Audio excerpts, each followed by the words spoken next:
to Pick of the Pods, the podcast. This is the audio companion to the Pick of the Pods newsletter, which delivers your weekly recommendation of the one podcast you should be listening to right now. Find that on Substack or LinkedIn on this podcast version of Pick of the Pods. We hear from the people who make some of those great podcasts to find out how they do, what they do, and to hear about what they're listening to. My guest on this episode is a very experienced interviewer. She is anchor and editor-at-large at Bloomberg TV and recently launched her podcast, Leaders with Francine Lacqua. Her name is Francine Lacqua. Hi, Francine. How are you? Hi, Robin. Lovely to have you on Pick of the Pods. We've spoken before on other podcasts, let's say, and it's always a pleasure to talk to you. Yeah, so I've been wanting this podcast for 10 years, Robin. So the fact that I'm doing a podcast with you on my podcast, this is a big deal for me. It means you've arrived, Francine. Once you're on Pick of the Pods, never mind however many years you've done Bloomberg TV. This is the big time. Okay, tell us about Leaders. What is it? So we have an interview show where I basically, speak to leaders, captains of industries, startups, entrepreneurs for about an hour, and we try and really be analytical in what's worked in their company. So it could be a company that they've turned around, it could be something that went wrong, but we really try and pick it apart. So what I didn't want to do when we started speaking about leadership, and I've interviewed chief executives, I've interviewed prime ministers for such a long time, but it was always on the news, it was always on the here and now, it was always on what happens in 3-4 years, but I rarely spent the time to really unpick their leadership philosophy on something concrete. So what I didn't want, and it's easier maybe to say what we didn't want than what we wanted, is to have a conversation that never really led to anything, right? It's stuff that you'd read in management books. So we tried to pick successful, by the most part, leaders, but when they had a difficult moment in their journey, and we tried to unpick how they made that a success. So if they kept cool about it, if they shouted, I asked them that, if they don't mind working with people with tempers, and it's been really great fun. Yeah, so you've been interviewing people for a long time on a TV show. What are the main differences, would you say, between a TV interview and a podcast interview? Because it's also, these are video podcasts, so effectively it is a kind of TV, but what's the difference? Well, you can slouch on a podcast. It's just a little bit more conversational. I mean, we started the podcast because I really wanted to work with my producer, Summer, and we've worked on TV shows. And I love TV, but you always are very respectful of the viewer's time. So you always kind of think, look, a long interview by TV standards is 10, 12, 15 minutes because the viewer has somewhere to get to, because usually it's live TV or they want to see a clip. I think that the beauty of a podcast is that they really come to you in their leisurely time. So it was hard for me actually to just slow down in kind of the answers, making it breathe more, because I'm such a TV person at the heart, and it's really enjoyable. It's interesting to make a transition. I transitioned from being a text journalist into being a podcast presenter. And what I found was, so I'm not used to doing live stuff and being against the clock. I have huge admiration for people like you who do that and manage to end on time and get in and get out. I was more of a text reporter, so the clock wasn't running. I was writing things down and then writing at my own speed. But then when I came to make podcasts, I'd also been an editor of text, although I'd done some other editing as well.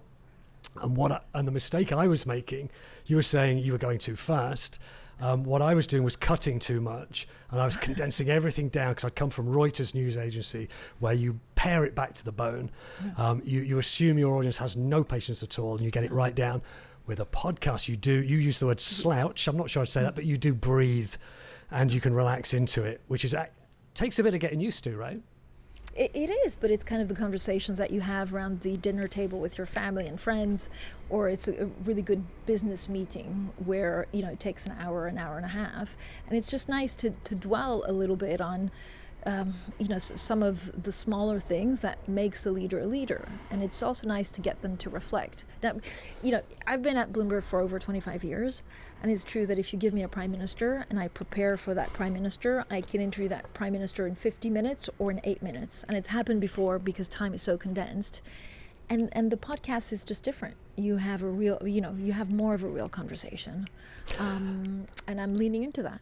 And I wonder if those prime ministers or anyone you're interviewing comes to a podcast differently. If it's a news cycle, they've got their talking points, haven't they? They're not going to be put off. They're not going to make you a headline that they don't want because they're media trained to within an inch of their lives.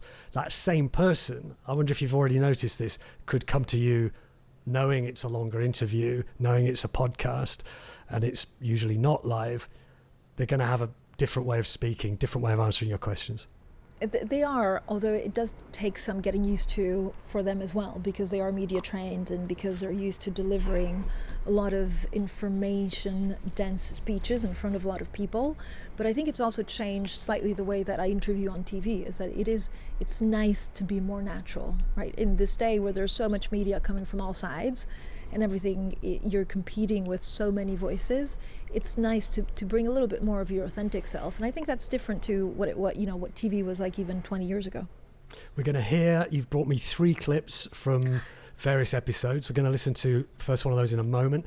I'm just wondering about interview style, because when I was growing up listening to the radio in the 1980s in the UK, or the TV there, it was very confrontational. Political interviews, and you've interviewed lots of politicians, were very confrontational. This is a very British thing as well, I think, quite aggressive, and the good interviewers were seen as being those ones that like, oh, I nailed him. Even if he didn't actually respond, I showed him how tough I was. I think that's gone out of fashion even in the UK to some extent, and it's very much not podcasty. I think your interview style, both on TV and on podcast, tends to be not confrontational. What you want is interesting answers.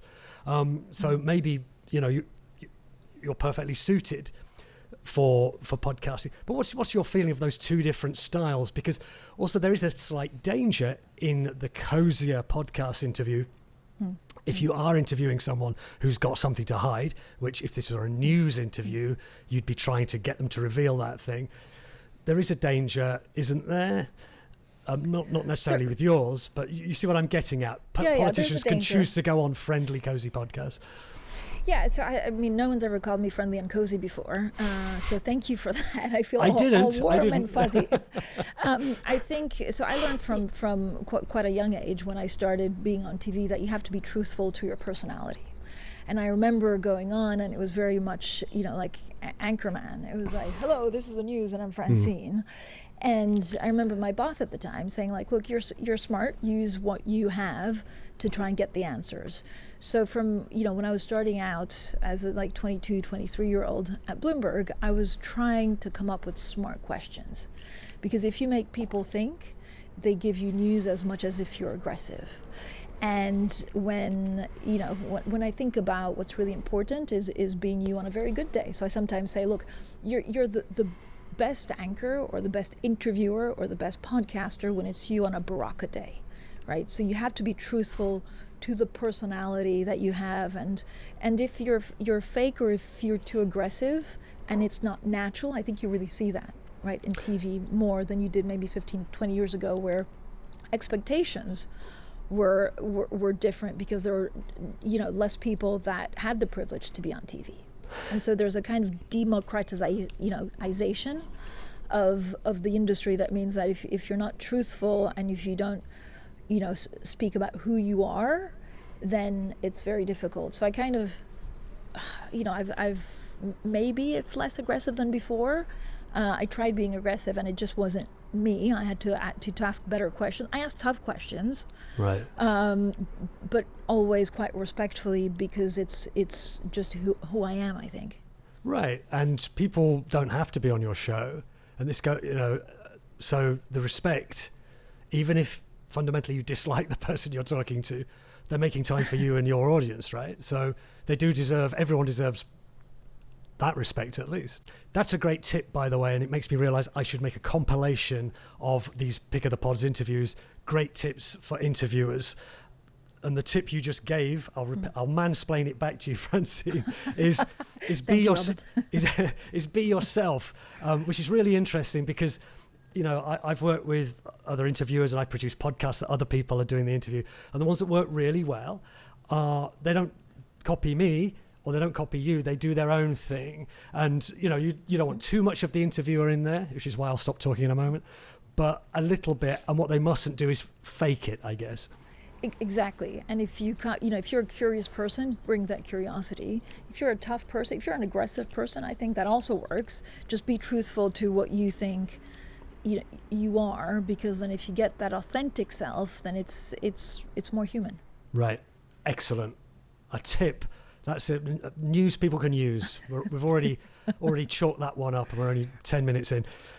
Francine, let's go to your first clip then. Let me look here who it is. Okay, do you remember who it is? It's a banker. It is a banker. So it's the HSBC chief executive. Now, HSBC is one of the biggest banks in the world, and when we decided to speak to him, a lot of people, if they're not in the kind of finance geopolitics world, will be like, oh, snooze fest, because he's a banker. But actually he has this incredible job because he has to navigate geopolitics with China, because they have huge exposure to China, and it's just a big sprawling bank.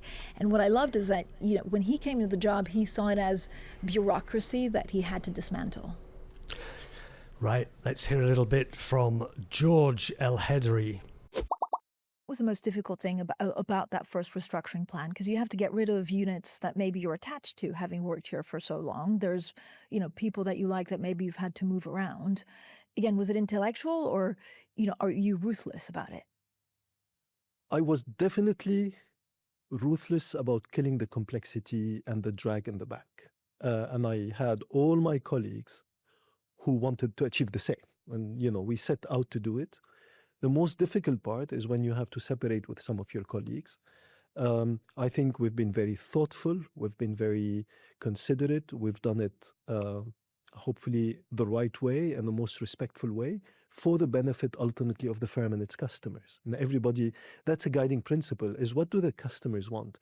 They want a bank that moves at their pace. They want a bank that moves fast in a fast-moving world, fast-moving customers. We needed to be agile. We needed to be, to be ready for a modern world. And to be that, we needed to be simple.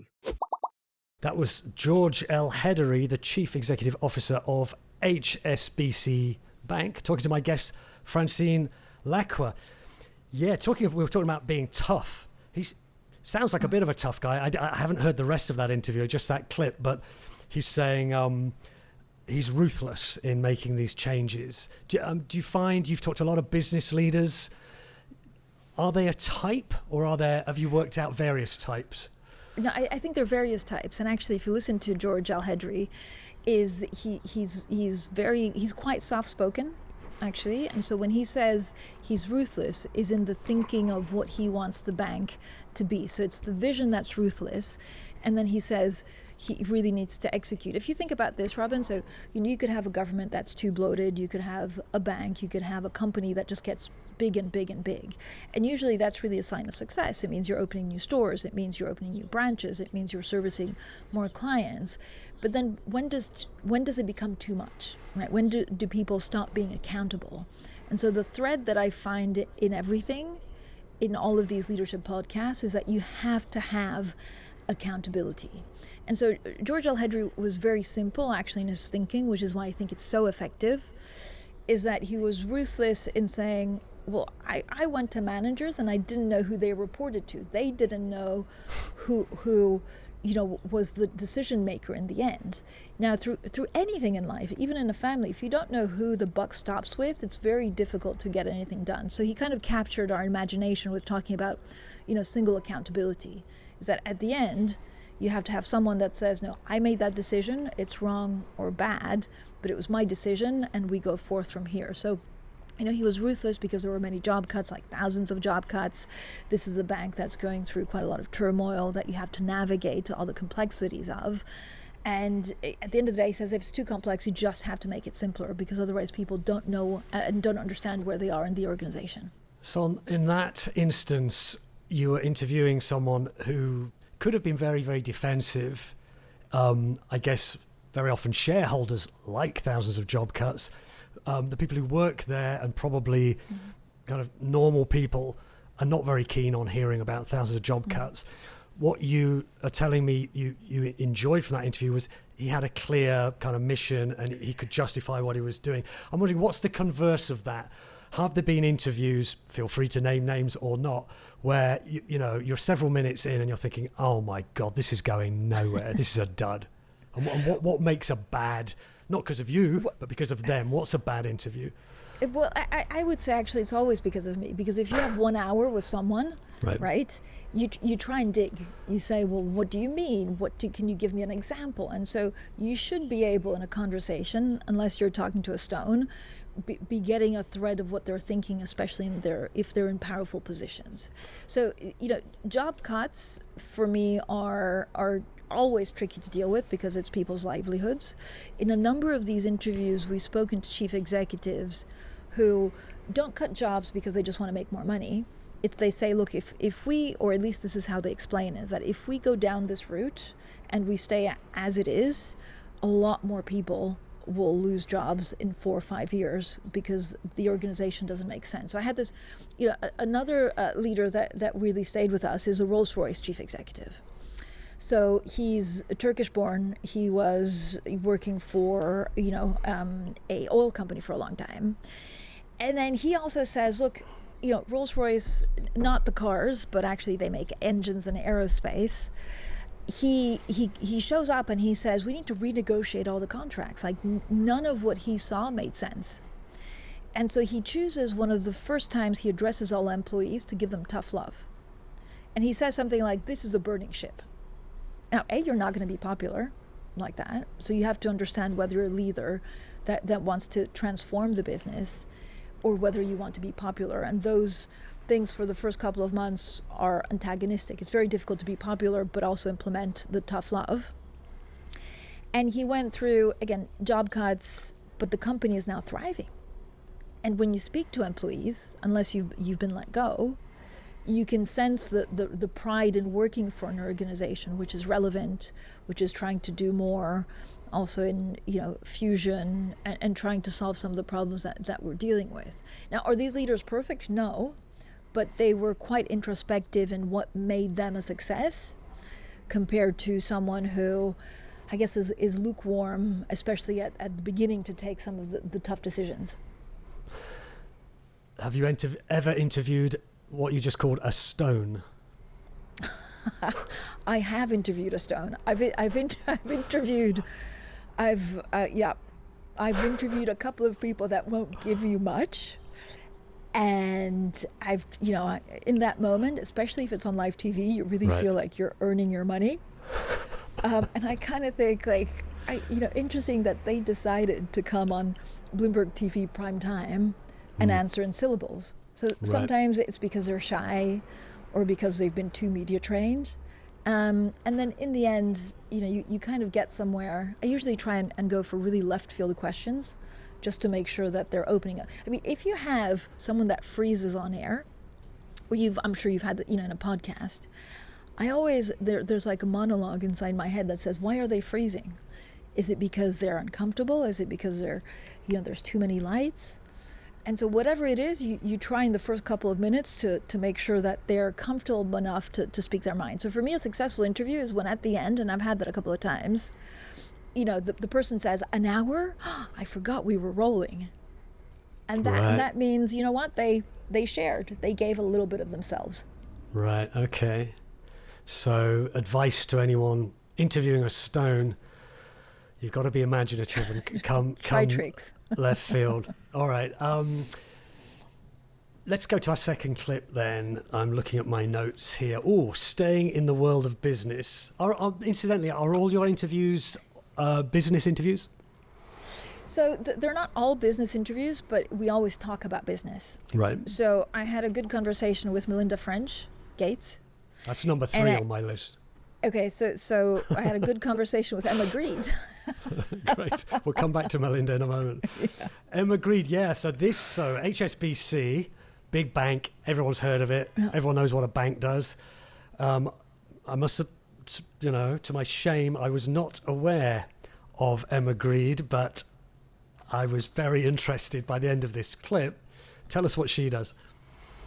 So Emma Grede is really a kind of retailer, but she's always been in business with, for example, the Kardashians. She talked about spotting trends on social media, investing, and then growing them. So she's a master marketeer, and she started Skims, which is a shapewear, which is very, very successful, especially amongst the youth. And you say shapewear. You say shapewear to a man of my age, as if I should know what that is. What is shapewear? So shapewear is, I mean, it's not lingerie, but it's things that make you look like you're a Kardashian. you're like, you're putting me on the spot. Shapewear is, Robin, something that makes you look like you're fitter than you are. Right. Okay. So it's kind of usually underwear or something Spanx, that pulls you into shape. Yeah. Okay. That pulls you into shape. And she also started this very successful jeans brand called Good American. And again, we kind of, she's a British entrepreneur, came from East London, and then made her success and fortune in the US. She works really hard. She's quite impressive. She's a bundle of energy. Let's hear a clip from your interview with Emma Grede. Working from home is career suicide. And we only talk about the upside of working from home. Think about what's happening in the world. Declining birth rates, declining marriage rates, and loneliness epidemic in the UK. And we think that none of that is linked to the number of people that don't see people because they're doing Zoom calls from their living room. It's so crazy to not make that correlation. The key to a long and happy life is your close relationships. That was Emma Grede, who's co-founder and CEO of Good American. She's in business with Kim Kardashian, making shapewear. Yeah, she had a lot of energy. She started that clip by, you asked her about working from home. She said, working from home is career suicide. It's really interesting, isn't it? People have very, very strong opinions about working from home. I wonder when we'll stop talking about it. COVID seems like such a long time ago. But I think she makes a very good point that if you're not surrounded by other people, particularly early in your career, you're not making those connections. Do you agree with her on that? Yeah, look, I thought she was impressive because she really knows her mind, and there is something about successful leaders actually knowing what they stand for and not being afraid of saying it straight. And two things really struck me with her is that first she was saying, look, it's not the same people that bring you for a company that does $1 million to 10 million. So actually, it's okay to be ruthless. It's okay to want business to work. And especially as a female, she says, you can't lie to people about what it takes. It's hard work. It's being away from your kids if you're trying to build something. And so she's very upfront. She is very practical. And I think she's practical as a person. She seems like someone that will take tough decisions that are not always popular, because she did say people left the company because she wasn't, warm and fuzzy about working from home. But she says the number one thing that generated her success is having a simple strategy and repeating it over and over and over to her staff. And it's quite easy getting lost in a company, even if it's a small company. You come in every day, you do your tasks, you do your work, you try and manage as best you can, and you forget that North Star that the founder or the leader wants. And so she was clear. It's like, if you repeat it every day, people will maybe think that you're talking down to them, but this is the only thing that will take you from 1 million to 10 million to then 30 million and to 1 billion. And I like her kind of raw ambitiousness, where she's not afraid of getting criticism online. She also then, after our interview, said, I'm a 3-hour mother at the weekends, that she only wants to spend 3 hours a day with her kids. And I thought that she had misspoken, or somehow it's not socially acceptable to say something like that. And she said, no, this is what it takes. It doesn't mean I don't love them. It doesn't mean I don't spend quality time with them. But this is, my philosophy. And I kind of respect that she was so upfront and honest about what she sees she needs doing to get the job done. That's really interesting, and it will relate to our third clip, which I'm not going to play straight away. But it is the role of women as leaders, women in the workplace. Work from home is a big factor of that. Motherhood is a big factor of that. And our third clip will also talk about that. So we'll get back into that in a moment. But Francine, tell us about what was your journey to become a broadcaster at Bloomberg and now a podcaster at Bloomberg. How did you get into this in the first place? So Robin, I've been wanting to be a journalist since I was 7 years old. My father was a journalist. Really? Yeah. About that, 7 or 8. Why? Yeah, Well, why? Okay, you're the interviewer, turn it on me. I think the main reason was there was a TV show. It was something we were watching at school. It was kind of a dramatization thing, but it was about a local newspaper reporter, and it just seems she was going on some adventure, and it just seemed like great fun. And it's turned out to be that. What I like about being a journalist is you kind of putting your nose in places you've got really no right to be. I mean, I'll ask you another question like that. Kind of slightly imposter syndrome. I don't know if you ever have this, but when I'm interviewing people, sometimes there's a thing going off in my mind saying, why am I being allowed to do this? You know, why am I in this situation? So that was it. I think I saw that. And then I got very interested in current affairs, you know, probably 8, 9, 10. And then in my teenage years, very interested in politics, that kind of stuff. So anyway, sorry, back to you, Francine. No, it's very You're similar. 7 years old, yeah. Yeah, so I'm 7 years old. So we actually found a poem that I wrote at 7 years old with also a drawing. I'm a terrible, terrible drawer. And it said, you know, when I grow up, I want to travel the world. And I hope I'm a journalist. So my dad was a journalist. And I remember these very animated, loud dinners where he'd, you know, explain the world and be frustrated. And I was always thinking, like, you know, this is the exciting life that I would want to be part of. And then when I was about 12, 13, so I grew up in Moscow. I'm Italian, grew up in Moscow, moved to Washington, D.C. Because he was a foreign correspondent?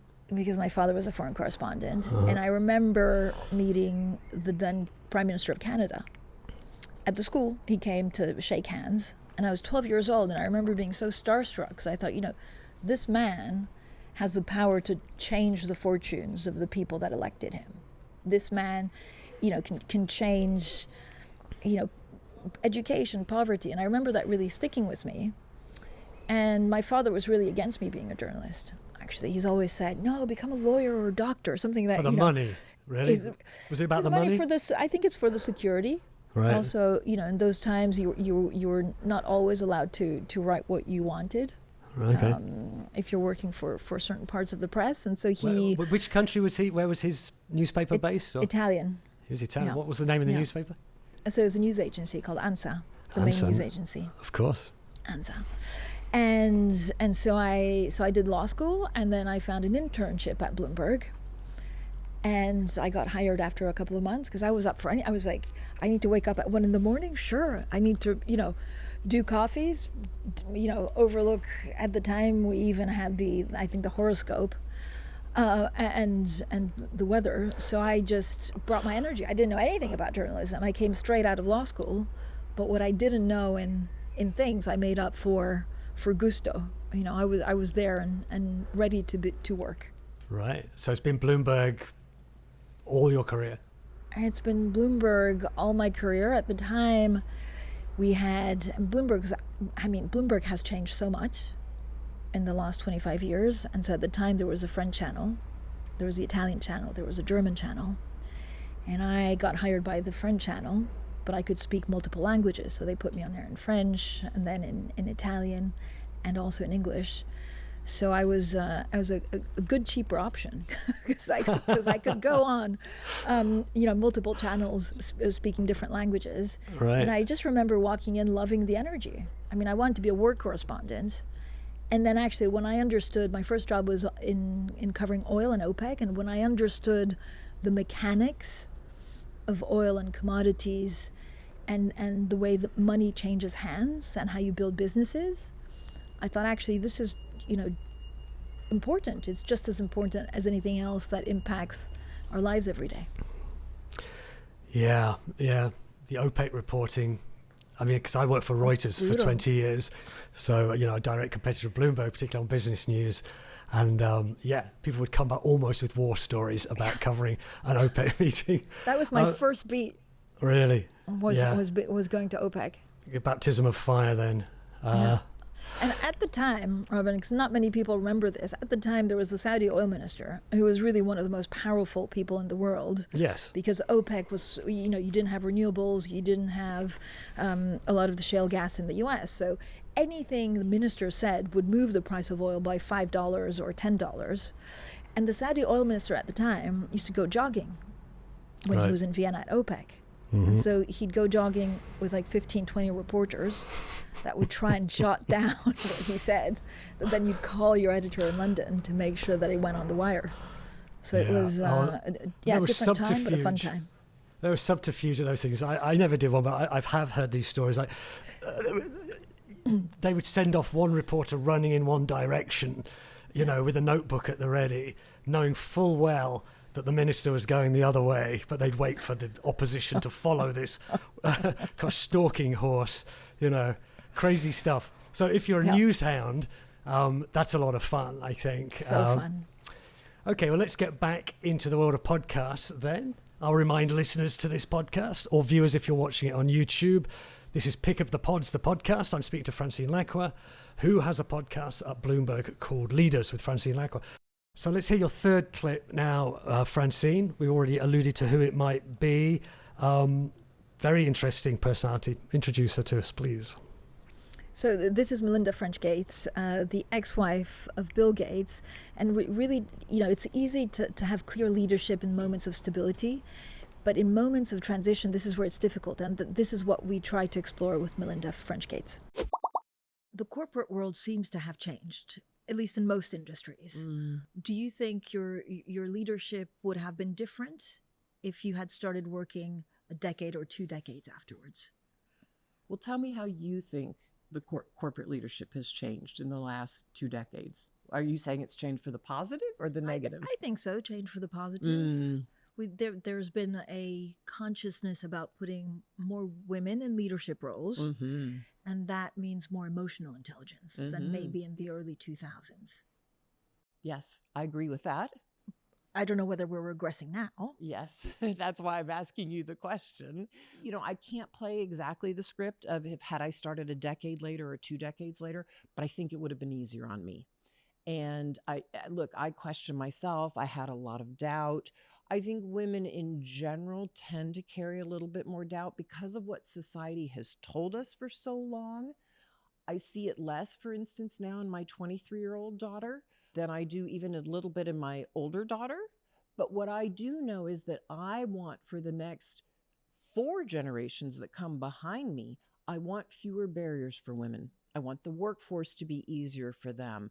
I want them to know that they can find allies in the workforce. I want them to know that they have the same opportunities men do when they come out of university, and there are natural networks to step into. I think some of the barriers have come down, but I don't think all of them have come down. And I think it's our job as female leaders and other male leaders to make sure we continue to lower those barriers. That was Melinda French Gates speaking to my guest, Francine Lacqua, on her podcast, Leadership.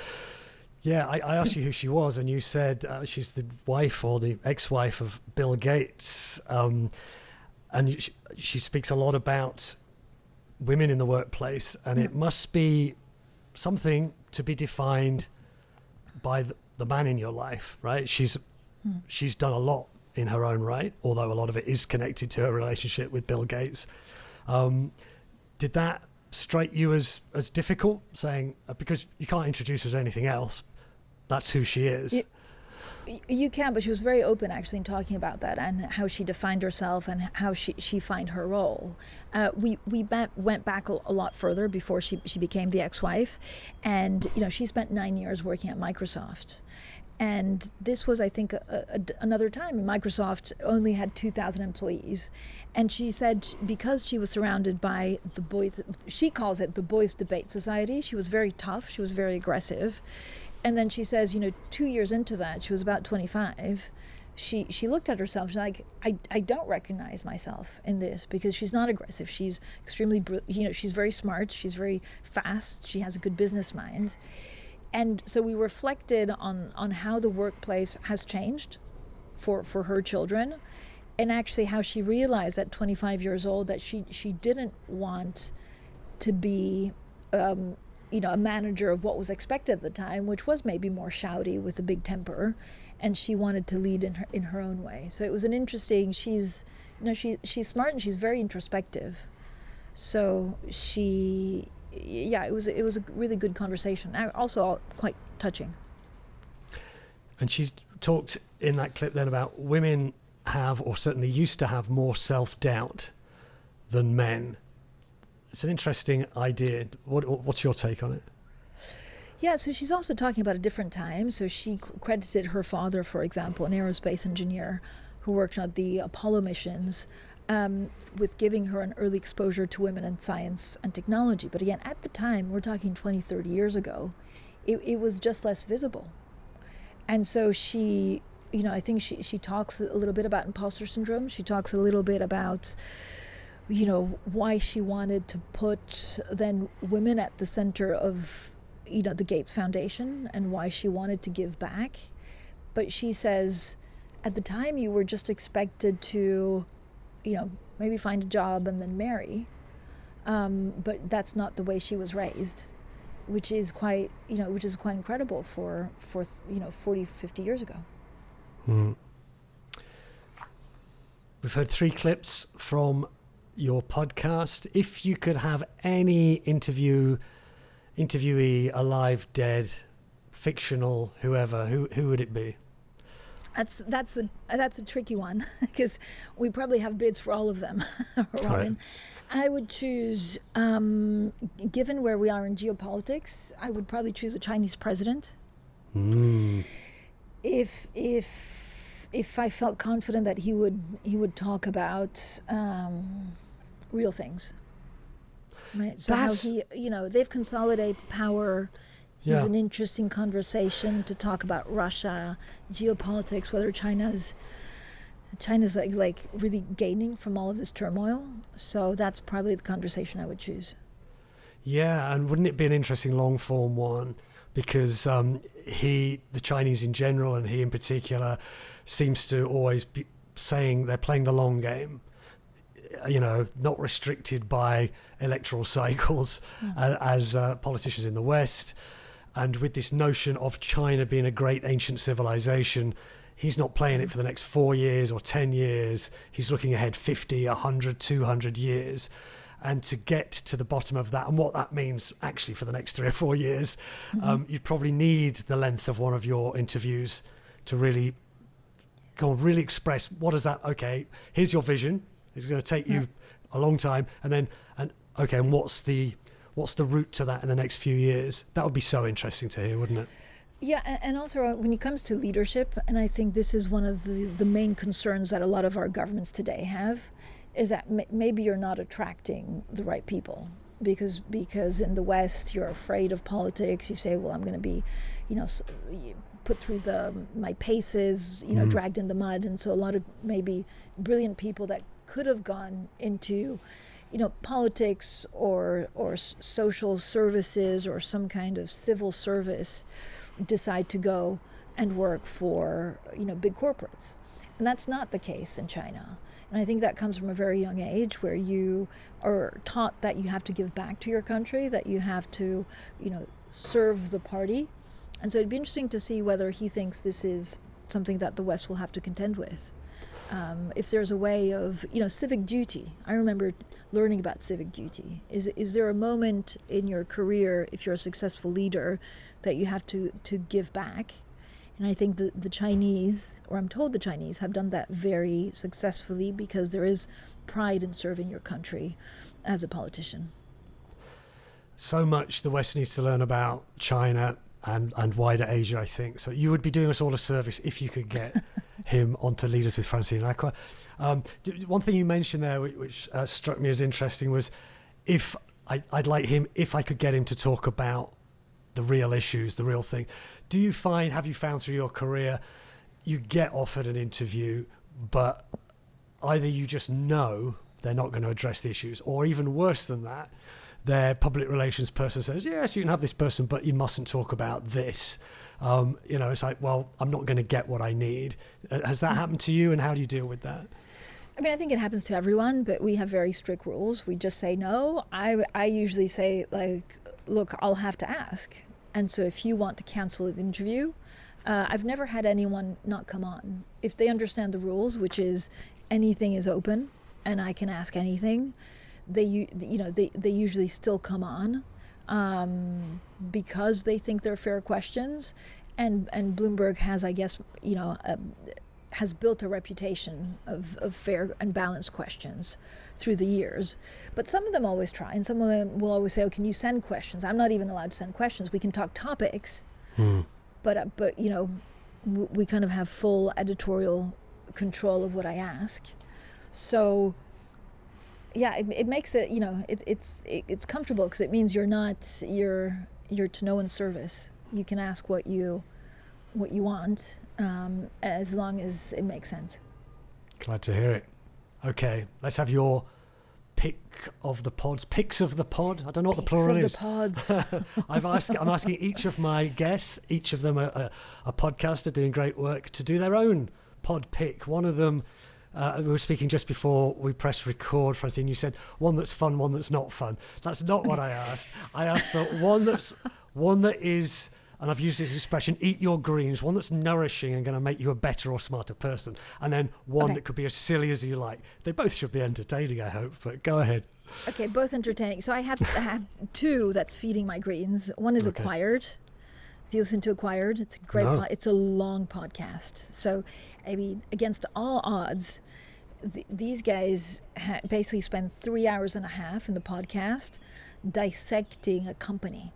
So... it's as much research as doing a book, and they've done NVIDIA, Hermes. I don't have 4 hours or 3 hours to listen to it all at once, so I usually break it down. But it's interesting. I always learn something about the company, even if I cover that I didn't know. And then, another green is Odd Lots. Do you listen to Odd Lots? It's a Bloomberg podcast. Again, it's really fun because it's quirky. It's like they'll talk to me about inflation, but through a mayonnaise pot. So those are my two kind of, I listen as much as I can, and I think they make me a better financial and business journalist. And then the fun one is Elizabeth Day has a podcast called How to Fail. And it's more about society and how, celebrities deal with loss. It's funny. It hits nice moments in culture, and so I do it more for the laughs and my enjoyment.